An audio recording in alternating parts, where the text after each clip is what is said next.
నమస్తే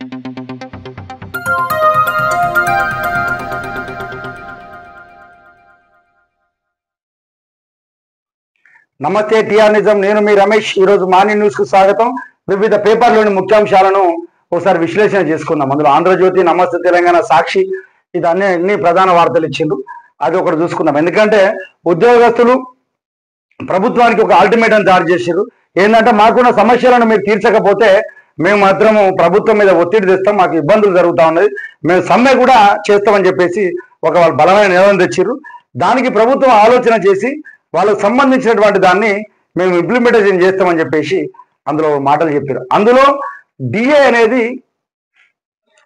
ఇస్తాము, ఉద్యోగులు 2 డిఏలు ఇస్తాము, కానీ ఇప్పుడు మాత్రము ఒక డిఏ ఎమ్మటే ఇస్తాము, 6 నెలల తర్వాత ఇంకో డిఏ ఇస్తాము, వాళ్ళ సమస్యలన్నిటికీ సానుకూలంగా మేము పని చేస్తామని చెప్పేసి నిన్న క్యాబినెట్ సమావేశం ఏర్పాటు చేశారు. క్యాబినెట్ సమావేశంలో ఆ నిర్ణయాలు తీసుకున్నారు. ఆ నిర్ణయాలలో ఏమేమి తీసుకున్నారో ఒకసారి మనం చూసుకుందాం. అంటే ఎందుకంటే తనకు సంబంధించింది ఈనాడు, ఆంధ్రజ్యోతి, సాక్షి, నమస్తే తెలంగాణ, నమస్తే తెలంగాణలో అయితే కనబడతలేదు ఉన్నది, అన్నిట్లో వచ్చింది. అందులో భాగంగానే చూసుకో, ఉద్యోగులకు 2 డిఏలు ఇప్పటికిప్పుడే ఒక డిఏను మేము ఇంప్లిమెంటేషన్ చేస్తాను, 6 నెలల తర్వాత ఇంకో డిఏను మళ్ళీ చేస్తామని చెప్పేసి ఇచ్చిండు. అందులోది ఒకసారి చూసుకుని దానికి సంబంధించి క్యాబినెట్ బేర్ సందర్భంగా సీఎం రేవంత్, పిఎస్ రామకృష్ణారావు ఇద్దరు పుష్పగుచ్చం ఇచ్చుకుంటారు. దానికి సంబంధించిన విజువల్స్ ఉన్నాయి. దానికి సంబంధించిన విషయాలన్నీ నిన్న మంత్రివర్గ సమావేశం ఏర్పాటు తర్వాత బట్టి విక్రమార్క గారు ఆ పత్రిక ముఖంగా వెల్లడించిన అవకాశాలు కూడా అందులో ఉన్నాయి. ఒకటి, మళ్ళీ జిల్లా స్థాయిలలో మెడికల్ ఇన్వాల్యుయేషన్ కమిటీలు ఉద్యోగులకు వైద్య సదుపాయం కోసం ట్రస్ట్ ఏర్పాటు చేస్తారు. ప్రతి నెల 700 కోట్ల మేర ఉద్యోగుల పెండింగ్ బిల్లులు చెల్లిస్తారు. సచివాలయంలో 12.5% నాన్ సెక్రటరీ సర్వీస్ కోటా, అంగన్వాడీల పదవి విరమణ ప్రయోజనంను 2 లక్షలకు పెంపు చేస్తారట. ఎన్నికల్లో బదిలీ అయిన ఉద్యోగులకు తిరిగి సొంత స్థానాలకు బదిలీ చేస్తాం. వీళ్ళు అడిగినవి ఉద్యోగ సంఘాలు అయితే ఏమైతే అడిగినాయో దానికి సంబంధించిన వాటిని పరిశీలన చేస్తామని చెప్పేసి మాట్లాడుతూ ఉన్నారు. హోం విధానంలో రాష్ట్రంలోని అన్ని రోడ్లలో అభివృద్ధి, కేంద్ర రాష్ట్రాల భాగస్వామ్యంతో మెట్రో రైళ్ల విస్తరణ, సీఎం రేవంత్ రెడ్డి అధ్యక్షన మంత్రివర్గ భేటీ కీలక నిర్ణయాలు వెల్లడించారు.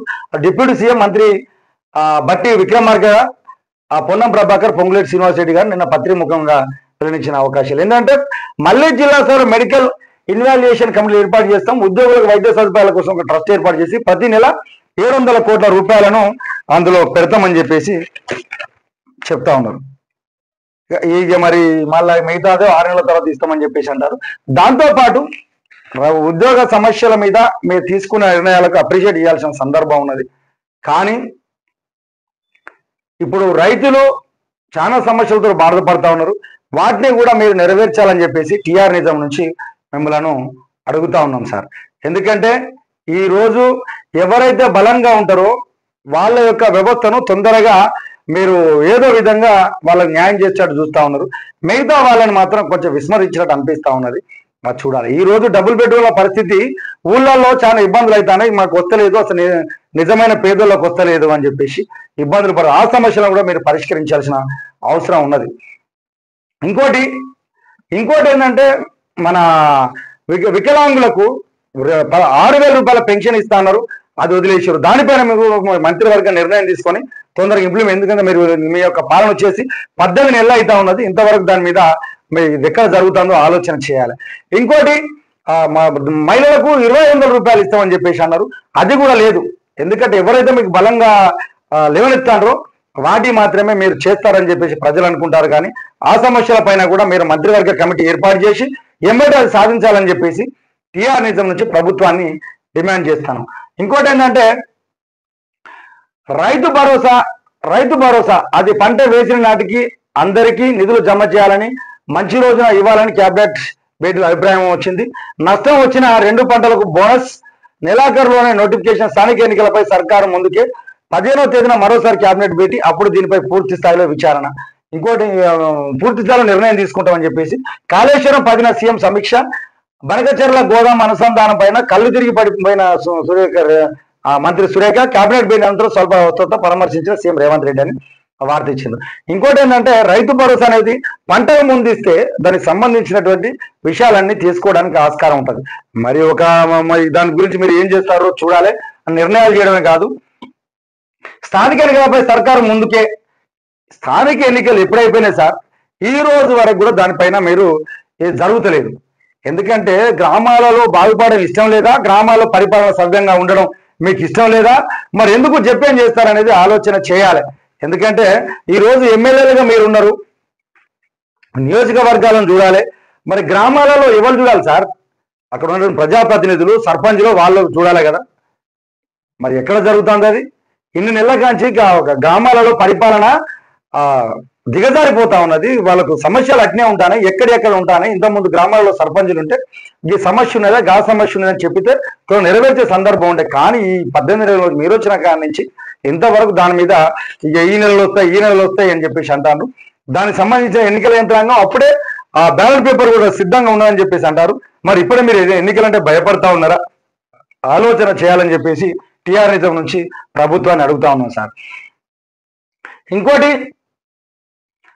టౌన్ ప్లానింగ్ వివాదాలకు ట్రైబ్యునల్, జిహెచ్ఎంసీ కార్యాలయ సముదాయంలో ఏర్పాటు, కోర్టు సెలవు ముగిసిన నాటికల ప్రారంభానికి కసరత్తు. ఇప్పటిదాకా ఆ వివాదాలు కోర్టుకు వెళ్లాల్సిన పరిస్థితి, ఇకపై అలాంటి అవసరం లేదంటూ అధికారులు.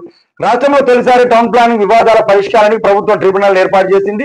జిహెచ్ఎంసీ అవసరాలకు 4 ట్రిబ్యునల్ ఏర్పాటు చేసే అవకాశం ఉన్నట్లు తెలిసింది. ఇందుకు సంబంధించినప్పటికీ ప్రభుత్వం నిర్ణయం తీసుకోగా త్వరలోనే అధికారికంగా దాన్ని చేస్తామని చెప్పి టౌన్ ప్లానింగ్ లో చాలా అవినీతి జరుగుతుంది అనేది కళ్ళకి కట్టినట్టు కనపడతా ఉండదు. ఎందుకంటే ఈ రోజు బిల్డింగ్ల నిర్మాణాలు కానీ ఏ నిర్మాణం కావాలన్నా టౌన్ ప్లానింగ్ వాళ్ళు ఒక టౌన్ ప్లానింగ్ ఆ పరిధిలో చేయాలి. కానీ ఎక్కడ కూడా అవి పట్టించుకున్న దాఖలాలు లేవని చెప్పేసి కళ్ళకి కట్టినట్టు కనపడతా ఉన్నది. అలాంటివి చూస్తే దాన్ని కూల్చేద్దాము ఈ టౌన్ ప్లానింగ్ అధికారులకు ఉన్నదా అని చెప్పేసి టీఆర్ఎస్ నుంచి అడుగుతాను. ఎందుకంటే మీకు ఉద్యోగాలు ఇచ్చినందుకే మీ బాధ్యతను సక్రమంగా నిర్వర్తించడానికి కాదా? మరి మీకు అదంతా వదిలిపెట్టి డబ్బులకి కకృతి పడి అంత పెద్ద నిర్మాణాలు మీ కళ్ళ ముందు జరుగుతాడో పర్యవేక్షణ ఎక్కడ పోయిందో ఈ టౌన్ ప్లానింగ్ లో ఆలోచన చేయాలని చెప్పేసి అడుగుతా ఉన్నాం. మావోయిస్ట్ అగ్రనేత సుధాకర్ ఎన్కౌంటర్, బీజాపూర్ లో నేషనల్ పార్క్ ప్రాంతంలో కాల్చివేత, దళపతి సంబరాలను కోల్పోయిన నంబర్లను కోల్పోయిన నక్సల్స్ మరో దెబ్బ. సుధాకర్ మావోయిస్టు పార్టీ కేంద్ర కమిటీ సభ్యుడు, పొలిటికల్ స్కూల్ ఇన్ఛార్జ్. 2004లో ఆర్కేతో పాటు శాంతి చర్చలకు స్వస్థలం ఏలూరు జిల్లా సత్యవోలు.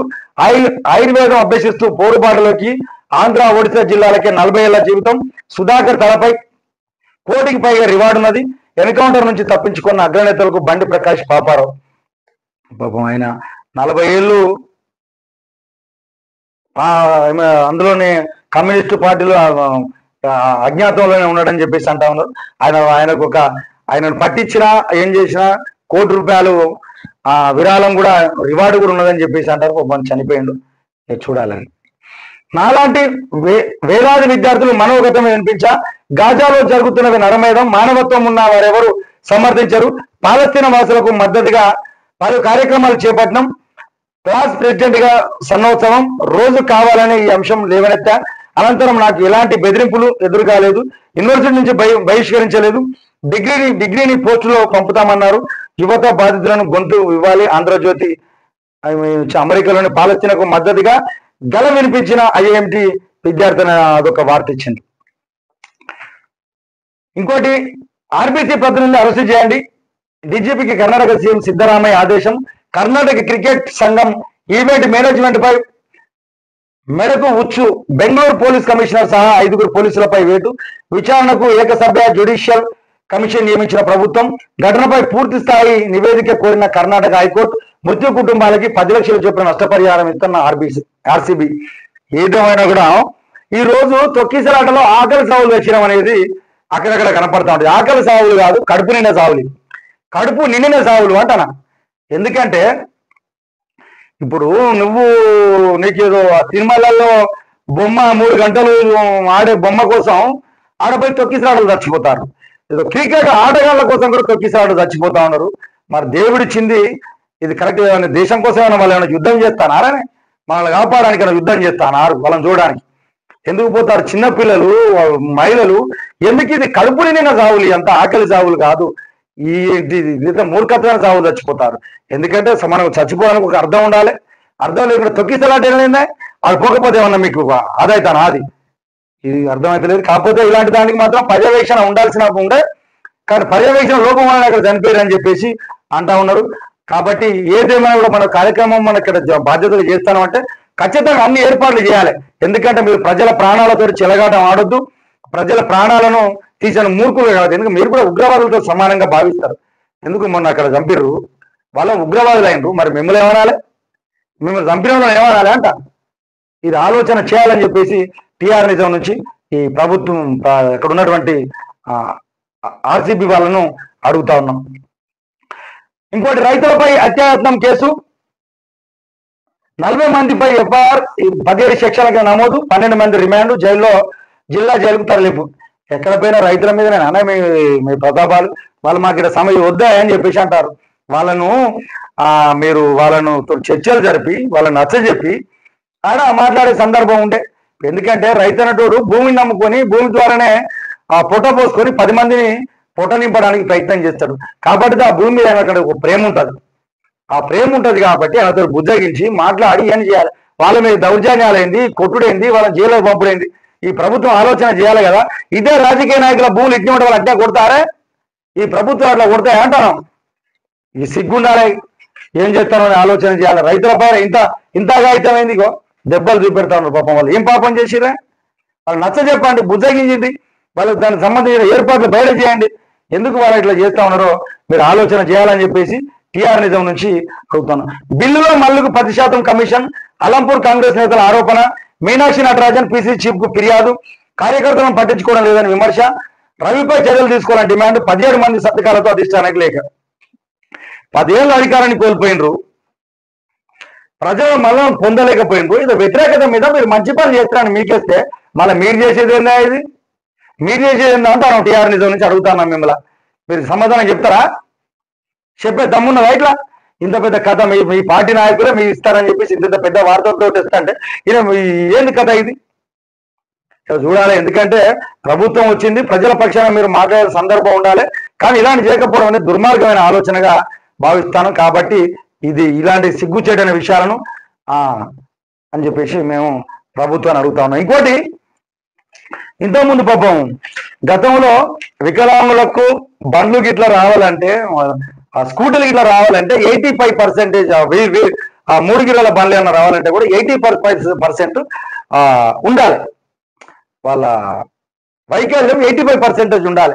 కానీ ఇప్పుడు మాత్రం 40% ఉన్న వైకల్యం ఉన్న మెజారిటీ కేటగిరీలో అర్హతలు ఉంటాయని చెప్పేసి ఉన్నాయని చెప్పేసి ఒక వార్త ఇచ్చింది. ఇది శుభ పరిణామంగా చూడొచ్చు. ఎందుకంటే చాలా మంది అర్హతను కోల్పోయింది, వాళ్ళకి రావాల్సిన 3 చక్రాలను తీసుకొని కోల్పోయింది. కాబట్టి ఇది శుభ పరిణామంగా ఫీల్ కావాల్సిన సందర్భం ఉంటుంది. ఇది చేసినటువంటి ఉన్నటువంటి అక్కడ వికలాంగుల చైర్మన్ వారికి ధన్యవాదాలు టిఆర్ తెలియజేస్తాను. ఇంకోటి ఏంటంటే ఇంకోటి కూడా వాళ్ళకి ఇచ్చే పెన్షన్ కూడా త్వరగా పెంచాలని చెప్పేసి కూడా మీ వంతు ప్రయత్నాలు చేయాలని చెప్పేసి అడుగుతా ఉన్నాం. బడి బాట పట్టేనా, ఇక బళ్ళు చాటేనా బళ్ళ మీద గుర్తొస్తుంది. బళ్ళలో పిల్లలు ఉన్నారు, ఆర్భాటంగా ఏదో కల్పిస్తామని చెప్తాను. ఎందుకంటే మేము ప్రైవేట్, మాకు వీళ్ళకు గవర్నమెంట్ ఉద్యోగాలు కావాలి, గవర్నమెంట్ అన్నీ కావాలి. కానీ వాళ్ళ పిల్లలను గవర్నమెంట్ బళ్ళలో మాత్రం చదివితీరా, ఎందుకంటే నమ్మకం లేదు కాబట్టి. ప్రైవేట్ ఏమో ఇంగ్లీష్ వల్ల కానీ ఈయన అనర్గళంగా మాట్లాడుతాడు. మరి ప్రైవేట్ గవర్నమెంట్ దాంట్లోనూ వ్యవస్థ కూలిపోతా ఉన్నది. కనీసం స్కూళ్ళల్లో కనీస వ్యవస్థ ఉండదు, కనీస ఫ్యాకల్టీ ఉండరు, ఎక్కువ సరిపడంత టీచర్స్ ఉండరు.